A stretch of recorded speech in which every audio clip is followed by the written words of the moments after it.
Hello friends, welcome to Movies Don. நாம் இன்னைக்கு Fight Night the $1,000,000 Heist 2025 release ஆன series season 1 episode 5 தான் பார்க்குறோம்.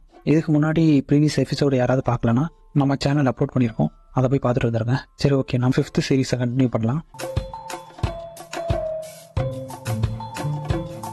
லாஸ்ட் சீரீஸில் நம்ம கேங்ஸ்டர் ஃப்ராங்கி சொல்லியிருப்பாரு, சில்கியோட பாடி அப்படி ஆற்றுல மிதக்க விடுங்க, எல்லாரும் பார்க்கட்டும் அப்படின்ட்டு. அதே மாதிரி இங்கே 2 பேர் மீன் பிடிச்சிக்கிட்டு இருக்கானுங்க. ஏதோ பெருசாக மாட்டிருக்கு மாப்பிள்ள அப்படின்னு சொல்லிட்டு எட்டி பார்க்குறாங்க. அப்புறம் பார்த்தா பாடி தான் மாட்டிருக்கு. அதுக்கப்புறம் மறுபடியும் ஃப்ராங்கி மேன் அவர் தங்கியிருக்க இடத்த கட்டுறாங்க.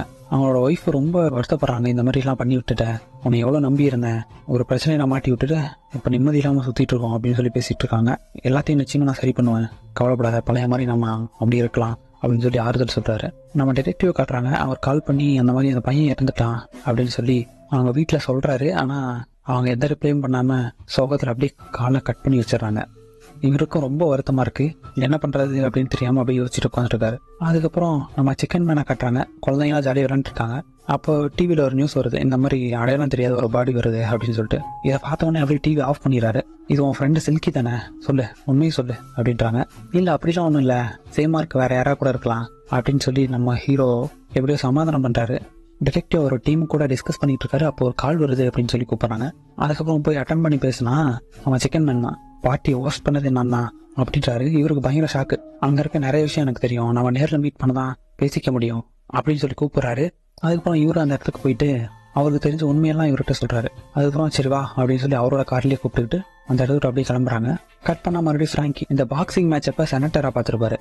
அவர் உங்களுக்கு எந்த ஹெல்ப் வேணாலும் என்னை காண்டாக்ட் பண்ணுங்கன்னு சொல்லியிருப்பாரு. ஸோ அதனால் ஃப்ராங்கிக்கு என்ன ஒரு ஆசைனா, ஆக்சுவலாக இதே சிட்டியில் தான் அவர் பிறந்திருப்பாரு. அதுக்கப்புறம் சூழ்நிலை காரணமாக அப்படியே வெளியே போய் அங்கேயே டான் ஆகி மறுபடியும் இதே ஊருக்கு வந்திருக்காரு. ஸோ இந்த இடத்துல ரியல் எஸ்டேட் பிஸ்னஸ் பண்ணி அவரோட சாம்ராஜ்யத்தையும் இங்கே உருவாக்கணும்னு நினைக்கிறாரு. ப்ரீவியஸாக நம்ம பார்த்துருப்போம். அதுக்கப்புறம் ரியல் எஸ்டேட் பிஸ்னஸ் பண்ணணும் அப்படின்னு சொல்லி அதுக்கு சப்போர்ட் பண்ணுங்க அப்படின்னு சொல்லி கேட்குறாரு. அதெல்லாம் வாய்ப்பே இல்லை அப்படின்னு சொல்லி மூஞ்சில் அடித்த மாதிரி அந்த செனட்டர் சொல்லிடலாம். அதுக்கப்புறம் பார்ட்டியை மட்டும் என்ஜாய் பண்ணுங்க அப்படின்னு சொல்லி கையை கொடுக்குறான். ஆனால் நம்ம ஃப்ராங்கி அவர் எனக்கு தெரியும் போடாடே அப்படின்ற மாதிரி கம்முன்னு இருக்காரு. அந்த ராபரோட அங்கிள் வராரு. உயிரை காப்பாற்றிக்கணும், இந்த ஃப்ளைட் டிக்கெட்டு, இந்த ஊர் விட்டு இன்னைக்கே போகிறேன் அப்படின்னு சொல்லி அவனோட உயிரை மட்டும் காப்பாற்ற ட்ரை பண்ணுறாரு. ஆனால் இதெல்லாம் புரியாமல் அவனோட கேர்ள் ஃப்ரெண்டுகிட்ட நான் போகிறேன் அப்படின்னு சொல்லி சொல்கிறான். ஆனால் அவங்க கேர்ள் ஃப்ரெண்ட் ஒத்துக்கவே பண்ணுறாங்க. அப்புறம் சரிதான் போடி அப்படின்னு சொல்லிட்டு அந்த கேர்ள் ஃப்ரெண்டையும் தள்ளி விட்டுட்டு கிளம்புறது ரெடியாக வராரு. அதுக்கப்புறம் கட் பண்ணி நம்ம ராபர்ஸை கட்டுறாங்க. அந்த இடத்துலேருந்து வெளியே ஒரு வீட்டுக்குள்ளே சைலண்டாக ஒழிஞ்சிக்கிட்டு இருப்பாங்க. அந்த இடத்துல யாரோ கதவை தட்டுற மாதிரி தெரியுது. இவங்க கன்னோட யாரா அப்படின்னு போய் செக் பண்ணால் இதுக்கு முன்னாடி இவங்க கூட வேலை செஞ்ச ஒரு சின்ன பையன் வந்திருக்கான். அவனை பயங்கரமாக அடிச்சிருக்காங்க. அது யாருன்னு பார்த்தா அவங்க அம்மாவோட செகண்ட் ஹஸ்பண்ட். இது இப்படி பார்த்துட்டு இருந்தா ஆகாது அப்படின்னு சொல்லிட்டு அதை திமிரா பேசக்கூடிய ஒருத்தர் இருந்தான்ல, அவன் கூப்பிட்டு போகிறான். நம்ம மிலிட்ரி மேன் எவ்வளோ சொல்கிறாரு, ஆனால் அதை கேட்குற நிலைமையில அவன் இல்லை. கொடுத்ததுக்கெல்லாம் திருப்பி கொடுத்து தான் ஆகணும், பொறுமையாக இருந்துட்டு இருக்க முடியாது அப்படின்னு சொல்லிட்டு அந்த பையனை கூப்பிட்டு நேராக அந்த இடத்துக்கு கிளம்பி போகிறாரு. அதுக்கப்புறம் கட் பண்ணி நம்ம டிடெக்டிவ் காட்டுறாங்க. டிடெக்டிவ்க்கு ஒரு க்ளூ கிடைச்சிருக்கும் அந்த ஐடி கார்டு மூலியமா, ஒரு சின்ன பொண்ணோட அட்ரஸ். அந்த சின்ன பொண்ணோட விசாரிச்சு அது ஐடியா தெரியும் அப்படின்னு சொல்லிட்டு இந்த வீட்டுக்கு வந்திருக்காரு. நான் அம்மா நான் அனுமதிக்க மாட்டேன் அப்படின்றாங்க. அதுக்கப்புறம் நம்ம சிக்கன் மேனுக்கு தான் ஊர் ஃபுல்லாக ஆள் எல்லாரையும் தெரியுமே, உங்கள் பாட்டி எனக்கு தெரியும், அவங்க போகிற டீ எனக்கு ரொம்ப பிடிக்கும் அப்படின்லாம் பேசி எப்படியே கரெக்ட் பண்ணி உள்ளே கூட்டு போயிடுறாரு. பார்த்தீங்கள என் பவரை அப்படின்லாம் சொல்லி பேசுகிறாரு. அதுக்கப்புறம் இவன் கேட்குறாரு, நீ எதுக்கு அந்த பார்ட்டிக்கு போனேன் அப்படின்னு சொல்லி கேட்ட உடனே, நாங்கள் ஆக்சுவலாக நைட்டை என்ஜாய் பண்ணுறதுக்காக பார்ட்டிக்கு போகலான்னு சொல்லி பிளான் பண்ணோம். ஃப்ரெண்ட்ஸ் நாங்களாம் சுற்றிட்டு இருக்கும்போது ஒரு ஆள் தான் எங்களை கூட்டிகிட்டு போனாரு அப்படின்னு சொல்லி சொல்கிறாங்க. அது நம்ம சில்கி தான் அப்படின்னு சொல்லி நம்ம ஹீரோ கன்ஃபார்ம் பண்ணுறாரு சிக்கன் மேன். அதுக்கப்புறம் அந்த பொண்ணு சொல்லியிருப்பாங்க, டிஃப்ரெண்ட்டாக மாடிஃபை பண்ண ஒரு காரை பார்த்தேன் அப்படின்னு சொல்லிட்டு. அந்த காரை மாடிஃபை பண்ணக்கூடிய இடம் ஒரே ஒரு கேரேஜ், அது அந்த ராபர்ஸோட அங்கிளோட அந்த கேரேஜ் தான். ஸோ அங்கே போய் விசாரிச்சா நம்மளுக்கு தெரியும் அப்படின்னு சொல்லிட்டு இவங்க 2 பேரும் அங்கே கிளம்பி போகிறாங்க. அதுக்கப்புறம் லாஸ்ட் எபிசோடில் நம்ம விவியனை கடத்துறதுக்கு யாரும் வந்திருப்பாங்க. அவங்க நேராக நம்ம ஃப்ராங்கிட்ட கூப்பிட்டு வந்து உட்கார வச்சு பேச வைக்கிறாங்க. நீ சிக்கன் எங்கே இருக்கான்னு மட்டும் சொல்லு, அங்கே எந்த பிரச்சனையும் வேணாம், நான் பார்த்துக்கிறேன் அப்படின்றாங்க. எனக்கு சத்தியமாக அவன் எங்கே இருக்கான்னு தெரியாது அப்படின்னு சொல்லி அவங்க அப்படி சொல்கிறாங்க. அதுக்கப்புறம் கட் பண்ணி இவங்க அந்த கேரேஜுக்கு வந்து சேர்றாங்க. அங்கே இந்த மாதிரி யாரையா தெரியுமா அப்படின்னு சொல்லி கேட்ட உடனே, இல்லை எனக்குலாம் தெரியாது, இந்த மாதிரி என்கொயரி பண்ணுறதுக்கெல்லாம் இங்கே வராதிங்க அப்படின்னு சொல்லி அந்த ராபரோட அங்கிள் சொல்லிட்டு இருக்காரு. அதுக்கப்புறம் உடனே அங்கேருந்த ஒரு ஃபோட்டோவை கண்டுபிடிச்ச சிக்கன் மேனை, சரி அப்போ இது யாருன்னு தெரியுதா அப்படின்னு சொல்லி கேட்குறாரு. அதுக்கப்புறம் அந்த ஃபோட்டோ அவரே பிடி வச்சுட்டு இந்த இடத்துல கிளம்புங்க, உங்கள்கிட்ட வாரண்ட்டும் இல்லை ஒன்றும் இல்லை அப்படின்னு சொல்லி திட்டி அனுப்பிச்சிடுறாரு. அதுக்கப்புறம் வேறு வழி இல்லாமல் இவங்க 2 பேரும் ரிட்டர்ன் திரும்பி வந்துடுறாங்க. அந்த கேரேஜ்லேருந்து வெளியே போகக்கூடிய ஒரு வழியில் நம்ம டிடெக்டிவ் வெயிட் பண்ணுறாரு காரை வச்சுக்கிட்டு. எதுக்குடான்னு பார்த்தா அந்த கேரேஜில் வேலை செய்யக்கூடிய ஒருத்தன் சந்தேகப்படும்படியாக இருந்திருப்பான். அவனை தனியாக கூப்பிட்டு விசாரிக்கிறாரு. அதுக்கப்புறம் விசாரிச்சாதான் தெரியுது, இவரும் அந்த ராபரில் ஒருத்தர் தான் போல. அதுக்கப்புறம் அவர்கிட்ட என்கொயரி பண்ணி நிறைய விஷயத்த கேட்டு தெரிஞ்சுக்கிறாரு. அதுவும் கட் பண்ணி மறுபடியும் இந்த சின்ன பையனை அடித்து அந்த ஆளை கட்டுறாங்க. என்ன மறுபடியும் அடி வாங்கணுமா அப்படின்லாம் சொல்லி பேசிட்டு இருக்கான். அதுக்கப்புறம் இந்த ராபர் கேங்கில் இந்த திமிரா பேசுகிறவன் வந்து அடித்து மூஞ்ச உடைக்கிறான். அதுக்கப்புறம் இந்த பையனுக்கும் இப்படிலாம் இருந்தால் வேலைக்காகாது, ஒழுங்காக போய் அவன் அடி அப்படின்னு சொல்லி கொடுக்குறாரு. அதுக்கப்புறம் கட் பண்ணி அடுத்த சீனில் நம்ம ஃப்ராங்கி காட்டுறாங்க.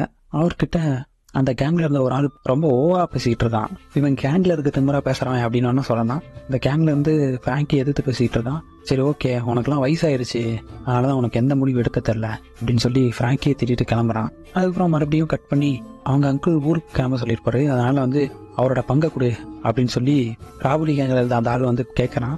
அவன் பங்கை கொடு, இதை எடுத்தீங்கன்னா எல்லாருக்கும் பிரச்சனை தான் அப்படின்னு சொல்லி அந்த மிலிட்ரி மேன் தரமாட்டேன் அப்படின்னு சொல்கிறாரு. அதுக்கப்புறம் எப்படி பேசி எனக்கு கொஞ்சம் அமௌண்ட்டாவது கொடு அப்படின்னு சொல்லி வாங்கிடுறாரு. அதுக்கப்புறம் இப்போ பணம் வாங்கின அவனோட கேர்ள் ஃப்ரெண்டை நம்ம ஃப்ராங்கி கேங் பிடிச்சிடறாங்க. அவகிட்ட என்கொயரி பண்ணும்போது மொத்தமாக சொல்லிடுறான். ஏன்னா ஏற்கனவே அவன் சண்டை போட்டான், அதனால் அவனோட அட்ரஸ் எல்லாத்தையும் சொல்லிட்டு மாட்டி விட்டுறான். அதுக்கப்புறமா அவன் அந்த டீட்டெயில்ஸை சொன்னதுனால அவளுக்கு கொஞ்சம் பணம் கொடுத்துட்டு அப்படி கிளம்புறாங்க. அதுக்கப்புறம் கட் பண்ணி நம்ம டிடெக்டிவை காட்டுறாங்க. அவனும் சிக்கன் மேனும் இவனை பிடிச்சி என்கொயரி பண்ணலாமே அப்படின்னு சொல்லி வராங்க. அதுக்கப்புறம் பார்த்தா அவனும் கண்ணை காட்டி மிரட்டுறான், இந்த மாதிரி என் பக்கத்தில் வராதிங்கன்னு சொல்லிட்டு. நான் உன்னை என்கொயரி பண்ண வரல, உன்னை போட்டு தட்டுறதுக்கு ஆல்ரெடியாக வந்துட்டு இருக்கானுங்க, உன்னை காப்பாற்ற தான் இங்கே வந்தேன் அப்படின்னு சொல்லி பேசிட்டு இருக்காரு. அதுக்கப்புறம் பார்த்தா திடீர்னு இங்கே இருந்தோ கன் ஷாட் அடிக்கிறானுங்க. நம்ம ஃப்ராங்கியோட டீமும் இங்கே வந்து எல்லாரையும் சுட்டு தள்ளிட்டு இருக்காங்க, யார் என்னென்னலாம் பார்க்காம.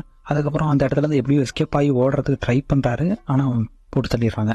அதுக்கப்புறம் ஃப்ராங்கியோட ஆள் 2 பேரும் அங்கேயே இறந்துடுறாங்க.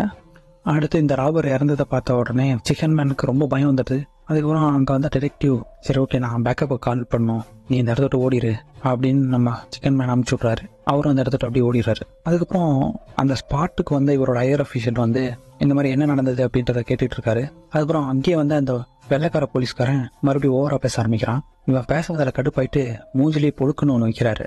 அதுக்கப்புறம் கத்திக்கிட்டு அப்படியே ஓடி போகிறான். சரி ஓகே, நான் உன்னை சஸ்பெண்ட் பண்ணுறேன், நீ என் முன்னாடி ஒரு ஆஃபீஸர் அடிச்சிட்ட அப்படின்னு சொல்லிட்டு உடனே அவரோட பேச்சையும் கண்ணையும் வாங்கிடுறாரு. ஆக்சுவலாக இவரும் அந்த ஒயிட் பீப்புள்ஸை சப்போர்ட் பண்ணுறாரு, அது இந்த இடத்துல அப்படியே நம்மளுக்கு தெரியுது. பட் இருந்தாலும் ஒன்றும் பண்ண முடியாது. அதுக்கப்புறம் கட் பண்ணி சிக்கன் மேனோட ஒய்ஃபை கட்டுறாங்க. யாரோ ஒரு ஆள் டக்குன்னு அந்த ரூமை கிராஸ் பண்ணுற மாதிரி தெரியுது. இவங்க கண்ணை எடுத்துகிட்டு எல்லாத்துக்கும் ரெடியாக இருக்காங்க. அதுக்கப்புறம் டெலிஃபோன் அடிக்குது, எடுத்து பேசினா நம்ம சிக்கன் மேன் கால் பண்ணுறாரு. இந்த மாதிரி எல்லா பிரச்சனையும் நான் சால்வ் பண்ணிடுவேன் அப்படின்னு சொல்கிறாரு. ஆனால் இவங்களுக்கு சுத்தமாக நம்பிக்கையே வரல. அது இவங்க ஃபோனில் எதுவும் சொல்ல, ஆனால் இவங்க ஃபேஸில் அப்படியே காட்டுறாங்க. அதுக்கப்புறம் அந்த இடத்துல ஃபோன் பேசி முடிச்சுட்டு மறுபடியும் விவிஎன் இவளை தேடுறா அப்படின்னு சொல்லி ஊர் ஃபுல்லாக சொல்லி வச்சிருப்பாங்க. ஸோ அதனால் அவள் வீட்டுக்கு போகலாமே அப்படின்னு சொல்லி போகிறாரு. அங்கே பார்த்தா அந்த ஓவரா பேசக்கூடிய கேங்ஸ்டர்கிட்ட இவர் மாட்டிக்கிறாரு. அப்புறம் டேக்கா நம்ம சிக்கன் அப்படியே தூக்கிட்டு போயிருப்பாங்க. அப்புறம் இதோட இந்த 5th எபிசோடு முடியுது. இப்போ நம்ம எபிசோட் 6 பார்க்கலாம். லாஸ்ட் எபிசோடில் அந்த ஓவரா பேசுகிற கேங்ஸ்டர்கிட்ட மாட்டின நம்ம சிக்கன் மேன் விவியனை பார்த்து கேட்குறாரு, நான் உன்னை நம்பி தான் வந்தேன், ஆனால் நீ இப்படி என்னை மாட்டி விடுன்னு எதிர்பார்க்கல அப்படின்றாரு. அதுக்கு அவங்களும் ஆமாம் உன்ன மாதிரி உதவக்காரன்னா என்ன பண்ணுறது அப்படின்ற மாதிரி கேட்குறாங்க. ஆனால் ஆக்சுவலாக மாட்டி விடணும்னா என்ன கிடையாது, இப்படியே தப்பிக்க வைக்கணும்னு தான் இப்போவும் பார்த்துட்டு இருக்காங்க. ஆனால் இவருக்கு அது தெரியல. அதுக்கப்புறம் வில்லன் டீம் இருக்க ஆளுங்க அவனோட இடத்துக்கு கூட்டு போகிற ட்ரை பண்ணுறாங்க. போகிற வழியிலே அங்கேருந்து ஆளுங்க அடித்து போட்டு ஒரு ஜன்னல் வழியே எஸ்கேப் ஆகி ஓடிடுறாரு. அதுக்கப்புறம் அடுத்த நாள் காலையில் ஆகுது. இவர் அவங்க ஒய்ஃபை தங்கியிருந்த அந்த இடத்துக்கு போய் பார்த்தா அவங்க அங்கே இல்லை. லாஸ்ட் டைம் அவர் கால் பண்ணும்போதே அவங்க ஃபேஸ் ரியாக்ஷனே வேறு மாதிரி இருந்தது. கால் பண்ணி சிஸ்டர் வீட்டுக்கு போனதாக சொல்கிறாங்க. அதுக்கப்புறம் அவங்க பையன் ஃபோனை வாங்கிட்டு உங்கள் ஃபோட்டோ நியூஸ் பேப்பரில் ஃப்ரண்ட் பேஜில் வந்திருக்கு அப்படின்னு சொல்கிறான். அதுக்கப்புறம் இவர் ரொம்ப மனசுடைஞ்சு போகிறாரு. நான் ஒன்றும் கெட்டவெல்லாம் இல்லை, ரொம்ப நல்லவன், லாஸ்ட் டைம் நீங்கள் ஜெயிலுக்கு போன மாதிரி மறுபடியும் போயிருவீங்களா அப்படின்னு கேட்குறான். இல்லை அதெல்லாம் ஒன்றும் இல்லை அப்படின்னு சொல்லிட்டு அவனை சமாதானப்படுத்திட்டு அப்படியே காலை கட் பண்ணி விட்றாரு. அதுக்கப்புறம் வெளியே வந்து பார்த்தா போலீஸ் இவரை ரவுண்ட் அப் பண்ணுறதை நோட் பண்ணுறாரு. சிக்கன் மேன் சொல்லிட்டு வேற ஒரு ஆளை அரெஸ்ட் பண்ணிட்டு போயிட்டுருக்காங்க. ஆக்சுவலாக நம்ம டிடெக்டிவை சஸ்பெண்ட் பண்ணதுனால இந்த ஒயிட் போலீஸ் தான் இந்த கேஸை கையில் எடுத்துருக்கான் போல். பிளாக் பீப்புள் கிடைச்சா என்ன வேணால் பண்ணலாம் அப்படின்ற ஐடியாவில் கன் எடுத்து உடனே ஷூட் பண்ண ஆரம்பிக்கிறான். அதுக்கப்புறம் இவர் எப்படி எஸ்கேப் ஆகி அங்கங்கிறத ஓடி வந்துடுறாரு. ஓவராக பேசுகிற கேங்ஸ்டர்கிட்ட மாட்டிருக்க விவினை என்னோட ஹேர் ஸ்டைல் கலைஞ்சி போச்சு அப்படின்னு சொல்லி ஒரு பியூட்டி பார்லர் கூட்டுப்புறான். அங்கே எனக்கு ஆகிற செலவு எல்லாமே நீ தான் செலவு பண்ண போகிற அப்படின்னு சொல்லி கேட்டுக்கிட்டு இருக்கான். அது மட்டும் இல்லாமல் அந்த பார்ட்டியில் அவனுங்க கொள்ளையடிச்சிட்டு போன மொத்த பணத்தையும் நீ தான் எனக்கு திருப்பி தரணும், அவன் ஃப்ரெண்டு தானே, நீ கொடுத்து தான் ஆகணும் அப்படின்றான். அதுக்கு எவ்வளோ அப்படின்னு கேட்ட உடனே $5,000 நீ எனக்கு கொடுத்தே ஆகணும், அதுவும் இன்னும் 2 நாளுக்குள்ள அப்படின்னு சொல்லிடுறான். அதனால இவங்க மனசு ஒழிஞ்சு போகிறாங்க. அதுக்கப்புறம் மிரட்டி கேட்க ஆரம்பிக்கிறான். கட் பண்ணி நம்ம டிடெக்டிவாக காட்டுறாங்க. அவர் அங்கேருந்து எஸ்கேப் ஆகி இவர் வீட்டுக்கு தான் அது ஒழிஞ்சிக்கிட்டு இருக்காரு. நடந்ததெல்லாம் சொல்கிறாரு. டிடெக்டிவ் சொல்கிறாரு, நீ பாட்டுக்கு ஏதோ ஒன்று பண்ணி தப்பான வழியில் பணம் சம்பாதிக்கிறேன் அப்படின்னு சொல்லிட்டு உன் ஃபேமிலி இதில் மாட்டி விட்ட, நல்ல வேலைக்கு போய் சம்பாதிக்க வேண்டியதானே அப்படின்னு கேட்குறாரு. அங்கே தான் நம்ம சிக்கன் மேன் சொல்கிறாரு, நான் ஸ்கூலே ஒழுங்காக பிடிக்கல, எனக்கு எவன் வேலை தருவான், அது மட்டும் இல்லாமல் கிடைச்ச வேலைன்னு பார்க்க ஆரம்பித்தேன், அப்போ வந்தது தான் இந்த லாட்ரி பொண்ணுங்க இது எல்லாமே, நான் ஒன்றும் வேணும்னு பண்ணல அப்படின்றாரு. அதுக்கப்புறம் அங்கே கட் பண்ணி இந்த ராபர்ஸ் தங்கியிருக்க அந்த இடத்த காட்டுறாங்க. அங்கே அந்த மிலிட்ரி மேன் கேட்குறாரு, நான் உன்னை தேவையில்லாமல் அதை இன்வால்வ் பண்ணிட்டணும் அப்படின்ட்டு. அப்படிலாம் ஒன்றும் இல்லை, நான் இங்கே தான் ஜாலியாக இருக்கேன் அப்படின்றான்.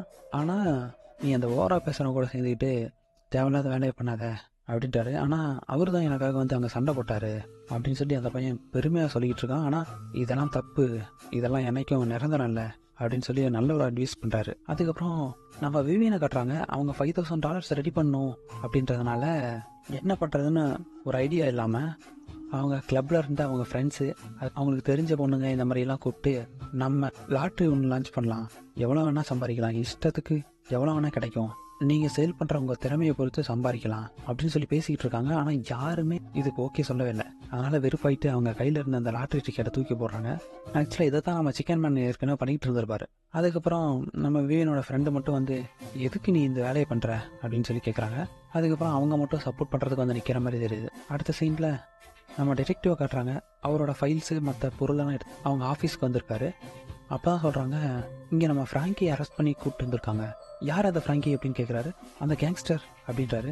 ஓகே அப்படின்னு சொல்லிட்டு இவர் சீக்கிரமாக அங்கே போய் பார்க்குறதுக்கு போகிறாரு. அந்த ஒயிட் போலீஸ் வந்து எவ்வளோ விசாரித்து பார்க்குறாரு, ஆனால் எந்தையும் வாயே திறக்கல. அப்பயும் ஒரு மாதிரி தில்லா திமிராக தான் பேசிக்கிட்டு இருக்காரு.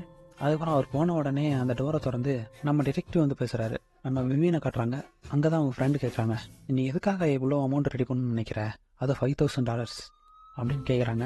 அவன்கிட்ட மாட்டிக்கிட்டேன், 24 ஹவர்ஸ்க்குள்ளே அமௌண்ட்டு கொடுத்தாகணும் அப்படின்னு சொல்லிட்டான், அதுக்காக தாண்டி இவ்வளோ கஷ்டப்பட்டுருக்கேன் அப்படின்னு சொல்லிட்டு ஃபீல் பண்ணி சொல்லிகிட்டு இருக்காங்க.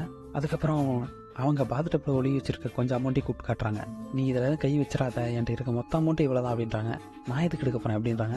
உன்னைய பற்றி தான் எனக்கு தெரியுமே அப்படின்னு அப்படி முடிக்கிறாங்க. அதுக்கப்புறம் மறுபடியும் நம்ம டிடெக்டிவை காட்டுறாங்க.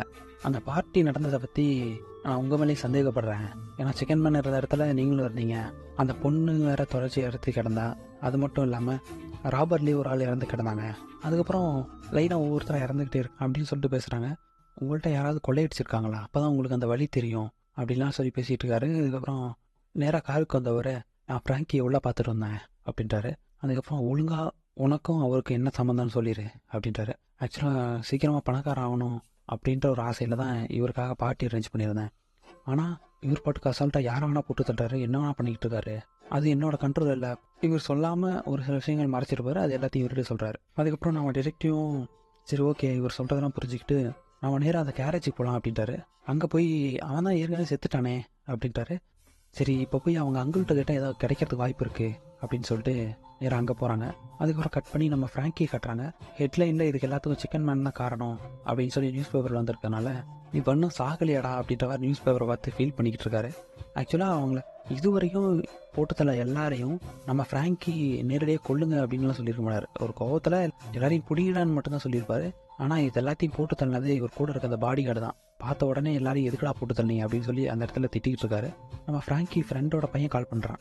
பிஸ்னஸ்லாம் எப்படி போயிட்டுருக்கு அப்படின்லாம் கேட்டுட்டு அதுக்கப்புறம் அப்படியே கட் பண்ணுறாரு. அதுக்கப்புறம் அவர் இறந்து போயிட்டாரு அப்படின்ற விஷயத்த அவர் அங்கிள்கிட்ட சொல்கிறதுக்கு டிடெக்டிவும் சிக்கன் மேன் வந்திருக்காங்க. அதுக்கப்புறம் அவர்கிட்ட ஆறுதல் சொல்லிட்டு, ப்ளீஸ் எப்படியாவது உங்களுக்கு தெரியும்னு எனக்கு தெரியும், ஏதோ ஒரு பேர் எதையாச்சும் சொல்லுங்கள், ஒரு க்ளூவாவது கொடுங்க அப்படின்னு கேட்டவுடனே மெக்கன்லி ராஜஸ் அப்படின்றாரு. அதுக்கப்புறம் இவங்க அந்த இடத்துல கிளம்பிடுறாங்க. அந்த $5,000 சம்பாதிக்கிறதுக்கோசரம் நம்ம விவியனும் அவங்களோட ஃப்ரெண்டும் கலக்கலாக ட்ரஸ்ட் பண்ணிக்கிட்டு நல்லா பணக்காரங்க இருக்க அந்த இடமா பார்த்து லாட்டரி டிக்கெட் விற்க ஆரம்பிக்கிறாங்க. எல்லார்கிட்டையும் எவ்வளோ பேச முடியுமோ பேசி டிக்கெட் விற்க ஆரம்பிக்கிறாங்க அதிகமாக. அதுக்கப்புறம் இவங்க சொன்ன அட்ரஸுக்கு போய் பார்த்தா வீட்டில் யாரும் இல்லை. அந்த வீட்டை உடச்சி உள்ள என்னென்ன இருக்குது அப்படின்னு பார்க்க ஆரம்பிக்கிறாங்க. அங்கே போனால் ஒரு ஃபோட்டோ இருக்குது, ராப்ரி பண்ண அந்த ஆர்மி மேன் அவன் வீடு தான் இது. அவங்க ஒய்ஃபு குழந்தையோடு இருக்க ஒரு ஃபோட்டோ இருக்குது. இதை பார்த்தோன்னே முடிவு பண்ணுறாங்க, நேரடியாக அவங்க ஒய்ஃப் ஒர்க் பண்ணுற அந்த இடத்துக்கு போய் இந்த மாதிரி அவங்கள பற்றி ஏதாவது டீட்டெயில் கிடைச்சா சொல்லுங்கள், இல்லைனா போலீஸ்காரங்க கொண்டுருவாங்க, காப்பாற்றணும்னு நினைக்கிறேன் அப்படின்லாம் கேட்குறாங்க. ஆனால் அதுக்கு எடுத்துட்டு அவங்க இந்த இடத்த விட்டு நீங்கள் போனால் மட்டும் போதும், எனக்கு எதுவும் தெரியாது அப்படின்னு சொல்லி அனுப்பிச்சிடுறாங்க. அதுக்கப்புறம் காரில் நம்ம சிக்கன் மேன் ஒழிச்சிட்டு இருக்காரு. சிட்டி போலீஸ் ஃபுல்லாக தேடிட்டு இருக்காங்க. ஒயிட் போலீஸ் கார் வேற வந்து நிற்கிது. அவன் சந்தேகத்தோட அந்த காரை பார்த்துட்டு இருக்கான். நம்ம சிக்கன் மேனும் பயந்துட்டு படுத்துட்டு இருக்காரு. அதுக்கப்புறம் அந்த இடத்துக்கு வந்த டிடெக்டிவ் தான் சிக்கன் மேனை பிடிச்சிங்களா அப்படின்ற மாதிரி கேட்குறாரு. இல்லை, அவன் இன்னும் கண்ணிலே படல அப்படின்னு சொல்லிட்டு, சரி ஓகே அவனை எங்கேயாவது போய் தேடுங்க, பேசி சமாளிச்சுட்டு உள்ள வராரு. எப்படியோ சமாளிச்சிட்டீங்க அப்படின்னு சொல்லி ஒரு கேட்டவனே, வாங்க கூட இருந்தா எதை வேணா சமாளிக்கலாம்டா அப்படின்னு சொல்றாரு. அதுக்கப்புறம் அடுத்த சைடில் அந்த ராபர்ஸில் கொஞ்சம் ஓவராக பேசுகிற அவனும் இந்த சின்ன பையனை உட்காந்து பேசிக்கிட்டு இருக்காங்க. இப்போ அவன் ஜாலியாக பேசிக்கிட்டு இருந்துட்டு திடீர்னு அடிக்கிற மாதிரி போய் அந்த பையன் கழுத்துலேயே கண்ணை வச்சுட்டு, உண்மையை சொல்லு அவன் மட்டும் எங்கே போனான், இவர் ஆக்சுவலாக இன்னைக்கு நைட்டு எஸ்கேப் ஆக போகிறாரு, அதுக்கு கால் வரும், அதனால லாஸ்ட்டாக ஒய்ஃபை பார்க்கலாமேன்னு வராரு. அந்த இடத்துல இந்த மாதிரி போலீஸ்லாம் தேடிட்டு இருக்காங்க, நீ ஒழுங்காக இந்த இடத்துல விட்டு ஓடிடு அப்படின்னு சொல்லி அவங்க ஒய்ஃப் சொல்லி அனுப்புகிறாங்க. ஆனால் இந்த ஓவராக பேசுகிறவனுக்கு அவன் மேலே லைட்டாக சந்தேகமாகவே இருக்குது. ஒரு வேளை வரும்போது போலீஸை கூப்பிட்டு வந்துட்டா நான் என்ன பண்ணுறது அப்படின்லாம் பேசிகிட்டு இருக்கான். அதுக்கப்புறம் மறுபடியும் சமாதானமாகி அந்த பையன் கூட உட்காந்து பேசுகிறான். நீ சொல்கிற அவன் என்ன பிளான் போட்டாலும் சரியா அப்படின்னு சொல்லி அப்படி சைலண்டாக இருக்கான். அதுக்கப்புறம் இந்த ராபரி மிலிட்ரி மேனுக்கு தெரியாமையே நம்ம டிடெக்டிவும் சிக்கன் மேனும் ஃபாலோ பண்ணிகிட்டு இருக்காங்க. அதுக்கப்புறம் கட் பண்ணி அடுத்த சீனில் நம்ம விவியன் அவன் $5,000 கேட்டுறதுனால அன்னைக்கு நைட்டு அதை கொடுக்கறதுக்கு போகிறாங்க. ஆனால் அவங்களுக்கு அவ்வளோ காசெல்லாம் ரெடி ஆகலை. கிடைச்ச காசை கொண்டு போய் கொடுக்கலாம் அப்படின்னு சொல்லிட்டு போகிறாங்க. ஆனால் எனக்கு அந்த பணம் வேணும், கண்டிப்பாக வேணும் அப்படின்னு சொல்கிறான். அதுக்கப்புறமா இவங்களே அப்யூஸ் பண்ண பார்க்குறான். இவங்க இங்கே பேசிகிட்டு இருக்க டைம்லேயே நம்ம ஃப்ராங்கி அதுக்கப்புறம் அவங்க பாடி கார்டு 2 பேரும் வராங்க. ஒரு பிஸ்னஸ் டீல் பேசணும், இவளை வெளியே போக சொல்லு அப்படின்னு சொன்னோடனே அந்த ஓவராக பேசுகிறவன் சொல்கிறான், பரவாயில்ல வெளியே இருக்கட்டும் அப்படின்ட்டு. அதுக்கப்புறம் நீ பாட்டுக்கு எல்லா கேங்ஸ்டரையும் எனக்கு எதிராக தூண்டி விடுறியான், அது மட்டும் இல்லாமல் அடுத்த யூனியன் மெம்பர் யார் அப்படின்னு கேட்டால் எல்லாரும் உன் பேரை தான் சொல்கிறாங்களாமே அப்படின்லாம் பேசுகிறாரு. ஆமாம், உனக்கு வயசாகிடுச்சு, நீ பாட்டுக்கு ரெஸ்ட் எடுக்கிற வேலையை மட்டும் பாரு அப்படின்னு சொல்லிட்டு டேபிள் ஒரு கன்று வச்சுருப்பான். அந்த கன்னை எடுத்து இவரை சுடலான்னு பார்க்குற டைமில் நம்ம விவியன் அவங்களுக்கு முன்னாடி எடுத்து அவனையும் போட்டு தள்ளிடுறாங்க.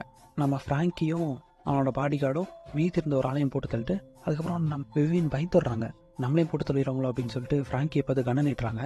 ஆனால் நீ என் கூட வேலை பாரு அப்படின்னு சொல்லி ஒரே வார்த்தையில் முடிச்சுட்டு ஃப்ராங்கி கிளம்பிடுறாரு. அதுக்கப்புறம் அந்த சீனை கட் பண்ணி அடுத்த சீனில் ஃப்ராங்கி ஃப்ரெண்டோட பையனை கட்டுறாங்க. பேஸ்பால் ப்ராக்டிஸ் பண்ணுற இடத்துல இருக்கான். ஆனால் பயங்கரமாக விளையாண்டுருக்கான் அந்த மேட்சை. அதுக்கப்புறம் இந்த ராபரியை பிளான் பண்ணதே இவன் தான் போல.